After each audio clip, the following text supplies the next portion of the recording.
Hello, this is Chris from Fix Screens, and today I'm going to show you how to replace the screen on a Garmin Fenix 5S Plus.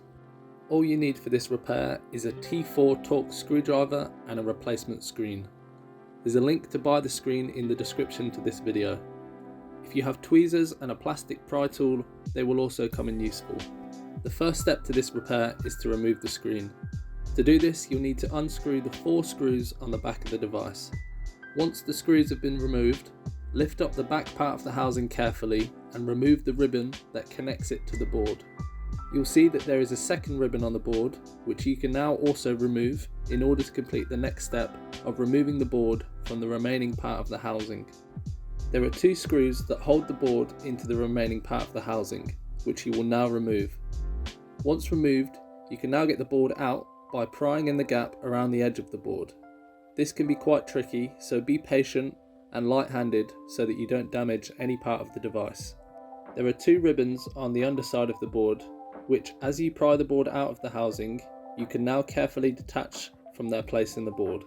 The screen and front part of the housing are one singular part on this model. Get this ready and start the process in reverse. Connect the ribbons of your new screen and housing into place when you've removed the final ribbons when removing your old screen. Now position the board into your new housing. This part can also be tricky, so have patience and a light touch. If you position the top of the board in place first, you should be able to slot the rest of the board in afterwards. Remember that there is the long ribbon that must be positioned over the top of the board.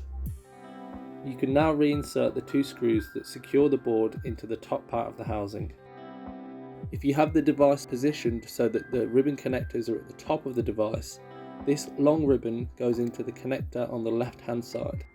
Now connect the back part of the housing via the only remaining ribbon connector on the board.